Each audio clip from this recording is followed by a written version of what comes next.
So good stuff again from the Bucks all the way around. They come back from down 25 and just find a way. And that's what this is about. Chop wood, carry water, find a way.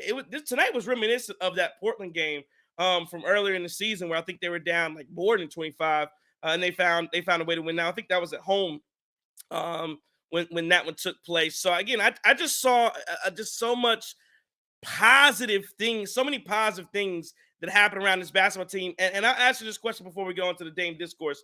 Do you think tonight can be a rallying point for the Bucks moving forward? Because there are so many games within a season, or at least let me rephrase.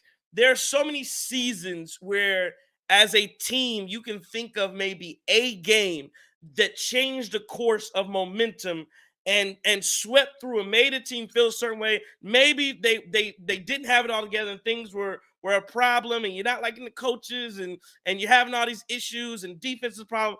And then tonight, you get to, because it's always what they say, it's always darkest before the light comes. And could tonight have been when you got down 25 in the first quarter?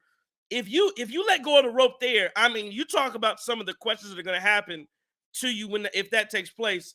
Could that bounce back tonight be the spark that sparks this team, gets them through to the deadline, and gets them through to the All-Star break, and propels them for this back half season run that the Bucks are going to go on if they want to compete for a championship?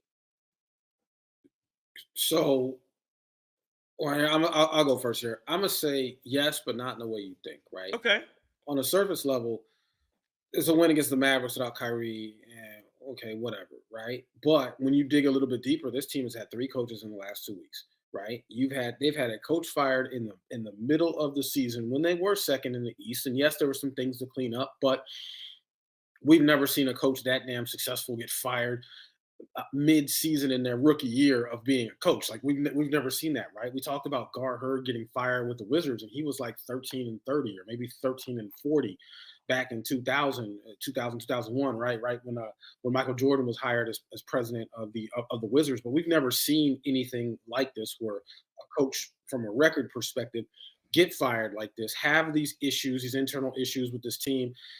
An interim coach gets named from his staff, and then they actually hire a new coach, like an actually hire in the same. I mean, this is absolute chaos. Any way you look at this last 2 weeks, right? So I look at this win as this is a momentum builder because if you think about everything that's going on that this team's had to go through, right? It's like, hey, all right, so now the new guy's in, and we got to win under it because we were 0-2 at first, and it looked a little bit shaky. I mean, granted, in the big scheme of things, was it, oh my gosh, the season's over? No, but it did look a little bit shaky under Doc because then we were even asking, hey, this is a historic offense. Why do they look so terrible?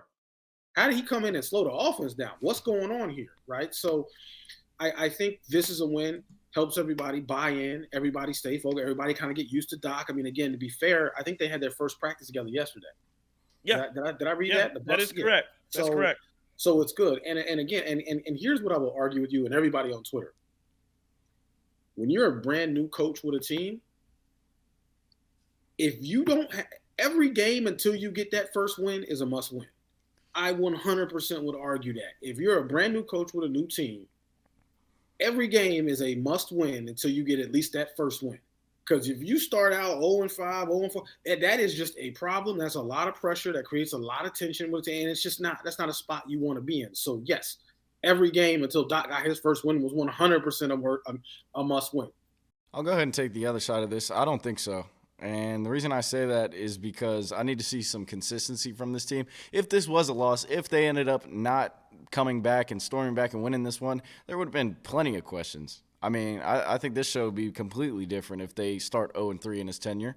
So I need to see some consistency. And then also, when you talk about, I mean, obviously we touch on this at every show, it feels like, but the trade deadline's coming up, so there may not be this same exact squad there. So I'm going to have to see some more consistency. And down the line after the deadline, they got to be playing their best ball. So I can't really say that this is a big momentum builder because, look, we've had big momentum builders. You beat Boston by 40. And we asked the same question, is this the turning point in the season? And then they end up going and dropping bad games. So it's like I can't say that this one in particular against the Mavericks without Derek Lively, without Kyrie Irving, that this one is a big momentum builder. Again, those are good points, Chris. Again, but it's one of those things that you have to win this game just because those guys are out. So I agree with you. And John, just so you know, so it was 73% no, 27% yes on it's tonight and must win.